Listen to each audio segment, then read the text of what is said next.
Today is not December the 25th, but it is still Christmas, and it will be until January the 6th.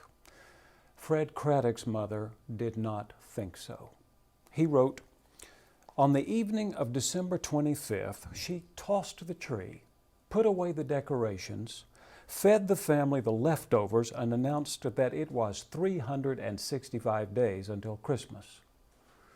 For her, the Great Depression stole Christmas, widening the gulf between those who have and those who do not. Nevertheless," Craddock wrote, "today is Christmas, and so is tomorrow and tomorrow for the full 12 days of the Christmas season. We need every day of it to reflect on what God has done among us." One of the ways we reflect on what God has done among us is to talk about incarnation, the idea that God has come to us in human form. Now, my Bible dictionary tells me that incarnation comes from the Latin word incarnatio, which means to enter into or become flesh. It refers to the Christian doctrine that the pre-existent Son of God became man in Jesus. My theological dictionary tells me that this doctrine states that God, in one of the modes of His triune being, and without in any way ceasing to be God, has revealed Himself to mankind for their salvation by coming amongst them as a man. The man, Jesus, is held to be the incarnate Word or Son of God. But the Gospel of John tells me that in the beginning was the Word, and the Word was with God, and the Word was God. And in chapter 1, verse 14, it says, "And the Word became flesh and lived among us." Now, that's incarnation, when the Word that is God becomes flesh. And that's what I want to talk to you about. As far as theological concepts go, incarnation isn't as hard to grasp as the Trinity, the idea of one God in three persons, but it still isn't easy. One of the best treatments of the subject is in a book called God Was in Christ, written by Donald M. Bailey back in 1948, and still a classic. Bailey says, "It is astonishing how many people assume that they know what the word God means. But it is still more astonishing that even when we profess Christian belief and set out to try to understand the mystery of God becoming man, we are apt to start with some conception of God, picked up we know not where, an idol of the cave or the marketplace, which is different from the Christian conception, and then to attempt the impossible task of understanding how such a God could become incarnate in Jesus.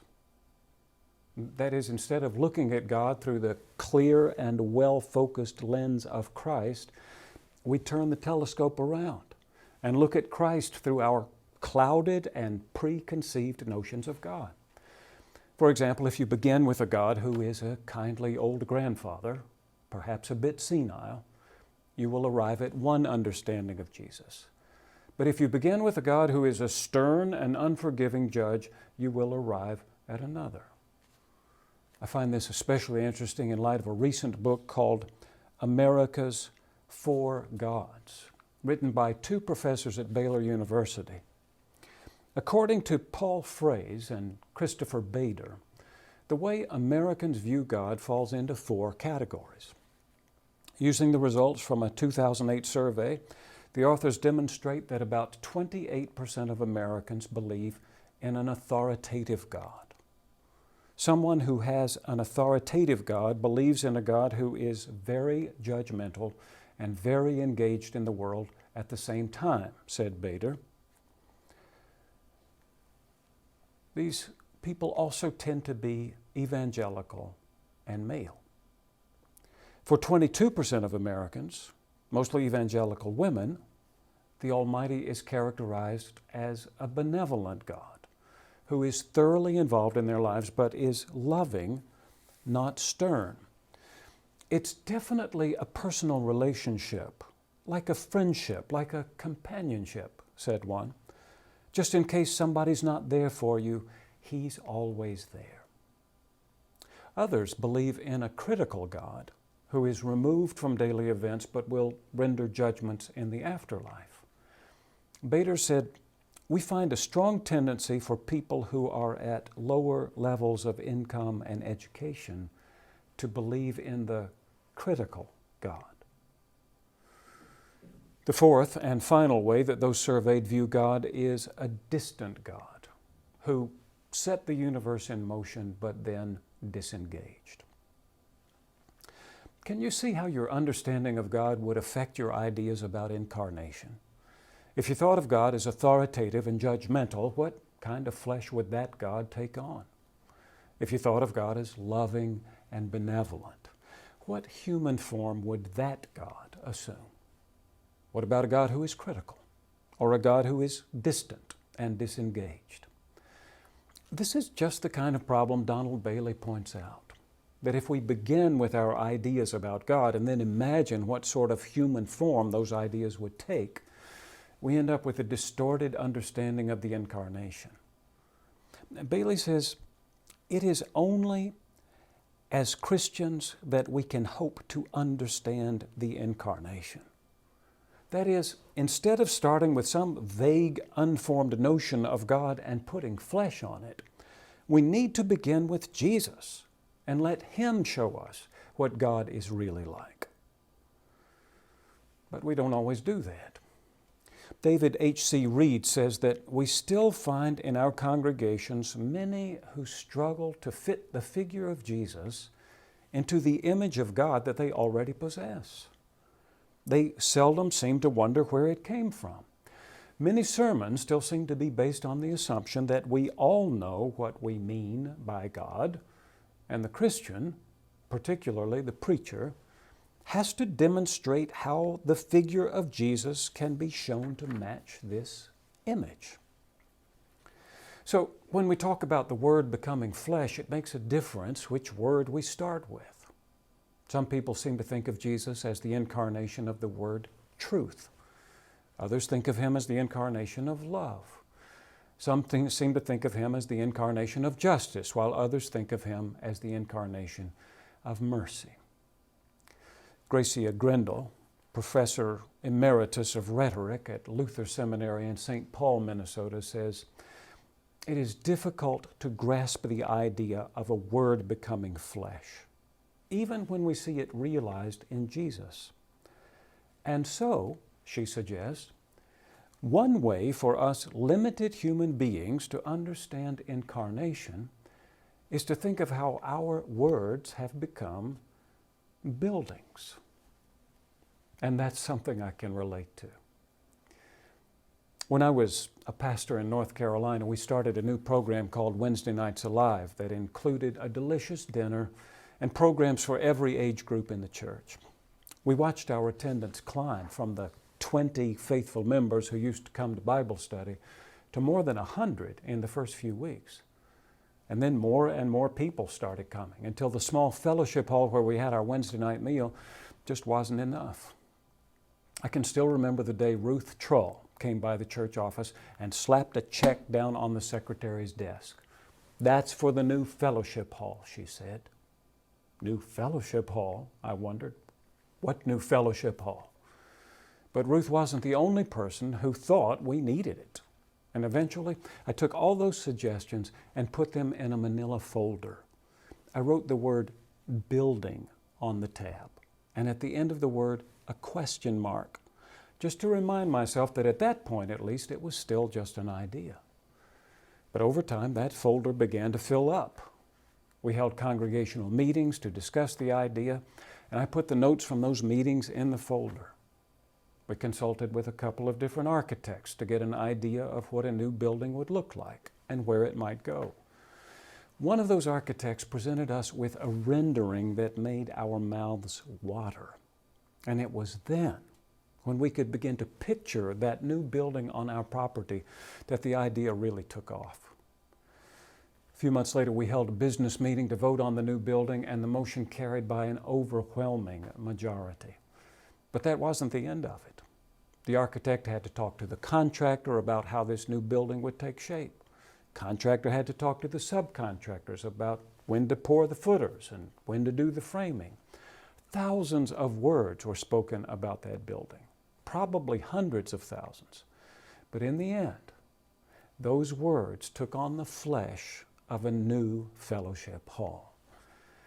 I can still remember the day I took that folder out of the file cabinet and changed the question mark to an exclamation point. Now, if you looked at that building today, you might get some idea about the architect who designed it. But you might also get some idea about the congregation whose words he put into concrete form. You might assume, for example, that any congregation that puts such a high priority on a fellowship hall has some pretty strong feelings about fellowship and its place in the life of a Christian congregation. And when you saw that the building was completely accessible, you might ask around until you learned that they wanted Greg Bell, whose legs hadn't worked since he was a teenager, to be able to attend every function. And if you looked at the photograph of the groundbreaking, with a dozen children digging up the sod with garden trowels while their elders looked on, you might assume that this was a church that valued not only its past, but also its future. Now, this is what happens when you look at a building and try to figure out what kind of congregation brought it into being, instead of doing it the other way around, instead of looking at the congregation and trying to imagine what kind of building they would build. So what happens when you do that with God? What happens when, instead of starting with your notions of God and imagining what sort of flesh they would take on, you start with Jesus and imagine what kind of God would take on that particular flesh? For example, what kind of God would call 4 fishermen to be his disciples and tell them that from now on they would be catching people? What kind of God would tell them fantastic stories about the kingdom of heaven and ask them to pray that that kingdom might come? What kind of God would go around healing the sick, cleansing the lepers, raising the dead, and casting out demons? What kind of God would say, "Let the little children come to me, and do not hinder them, for the kingdom of heaven belongs to such as these"? What kind of God would look on a hungry crowd with compassion and feed 5,000 people with a little boy's lunch? What kind of God would walk on water or still a storm? What kind of God would confront the self-righteous religious authorities and accuse them of not practicing what they preach? What kind of God would turn the money changers out of the temple and say, "My Father's house is supposed to be a house of prayer"? What kind of God would eat with sinners and tax collectors, or let a woman of questionable reputation wet his feet with her tears and dry them with her hair? What kind of God would say, "If you have faith the size of a mustard seed, you can move mountains, but still have trouble getting people to believe in him"? What kind of God would tell a story about a prodigal son whose long-suffering father throws a party for him when he finally comes home? What kind of God would say to a woman caught in the very act of adultery, "Neither do I condemn you. Go and sin no more"? What kind of God would break a loaf of bread and say, "This is my body given for you"? Or pour a cup of wine and say, "This is my blood shed for you"? What kind of God would say not a word while people accused him of blasphemy and insurrection? What kind of God would let himself be arrested, tried, and crucified? What kind of God would say, even as they were nailing him to the cross, "Father, forgive them, for they know not what they do"? What kind of God would say to the thief beside him, "This day you will be with me in paradise"? What kind of God would breathe his last and die for the sins of the world? What kind of God would rise from the dead 3 days later and show himself to his astonished disciples? What kind of God would tell them, even as he is leaving them, that he will return again someday? And finally, or maybe firstly, what kind of God would come to us in the form of a helpless baby? I was thinking about that last one on Christmas Eve. I often tell people that God made us and loves us and wants us for his own. And yet, not everybody takes God up on that offer. I've wondered why. Is it because the idea of God is too frightening to them? Do they think of him as stern and judgmental? Well, according to the survey, 28% of them do. How would God prove to them that he is not like that? That he is not someone to be afraid of, but someone to be approached?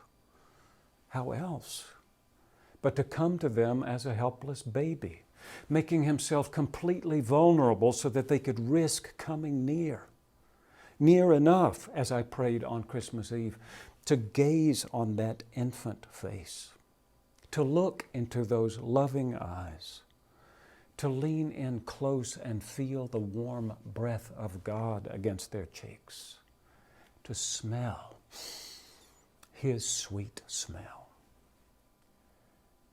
God was in Christ, Paul says, and we may need all the days left to us in this Christmas season to think about that, to think about what we are going to do with a God like this, one who made us and loves us and wants us for his own, one who wanted us so fiercely that he finally decided if we wouldn't come to him, he would come to us, and come to us in such a vulnerable form that we could either hold him in our arms and look on his face or push him off our laps onto the floor.